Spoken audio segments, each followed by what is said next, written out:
Productivity does not always mean getting a task accomplished and ticking it off your to-do list. Most times, productivity is setting up systems that allows you go from point A to point B, learning through the process, being flexible, reflecting on the journey while still accomplishing that goal. So it's not a straight line that is so stringent, that is stressful, that makes you do things with grudge.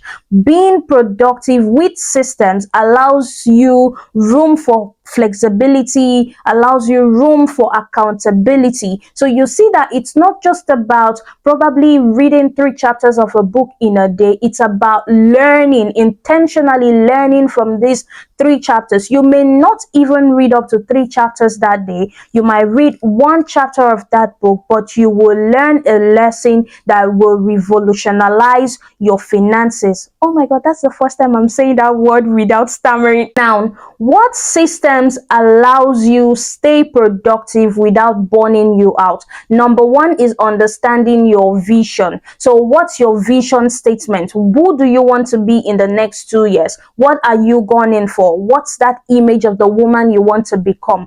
Understand that and state that in a vision statement. Then go ahead to create strategies and then actionable steps. What do I mean by strategies? So the goal, the big vision statement is that you want to deepen your walk with God. You want to build a relationship with God. So what's the strategy you will employ? The strategy is studying the Bible. Now the actionable steps is how many chapters do I want to study in scripture? How many minutes do I want to spend in fellowship with God?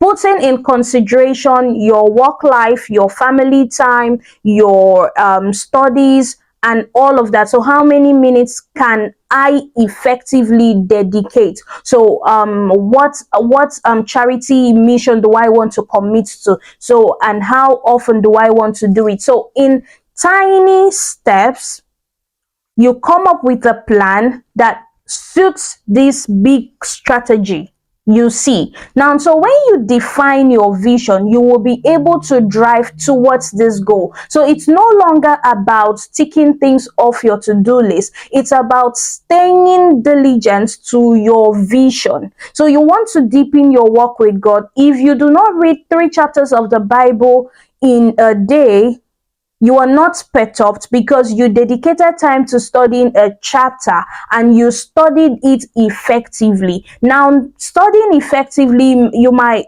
for some people, they might feel, oh, I haven't hit that goal. But because you have a vision that you're gearing towards, you would see that you're not bothered because your fellowship time was intimate. You were there with the Father, soaking in praise, soaking in gratitude. You spent time journaling your hearts out to the Father. So it's geared towards the big goal of strengthening your walk with God. So even though you're not ticking 3 chapters off your to-do list, you are so pleased with yourself because, hey, girl, you met the goal of studying and you met the goal of spending time in fellowship. So you see, another thing I like you to understand is that regular is phenomenal. So you see how you show up at your job and do an excellent work. You see how you go to church, you serve as an usher, and you are fantastic in people management, in crowd controlling. Take this discipline and apply it in your goals. So what's that big thing you want to accomplish? What's that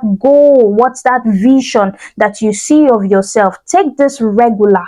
Take this person who you are already, this person who you have been able to mold through the years. Take the same attitude and apply it to this new venture that you want to go into. You want a promotion, you want a new role. What's the strategy? Oh, I'm going to be applying to so and so jobs.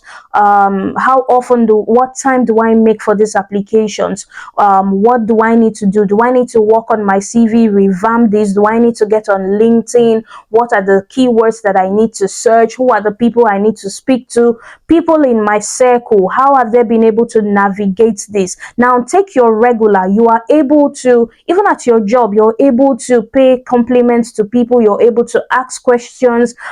Ask questions now. Ask questions, get to your network. Who are your friends? What are they doing? Are they in the tech industry? Are they in nursing? Are they in healthcare? Seek help. Do not keep quiet.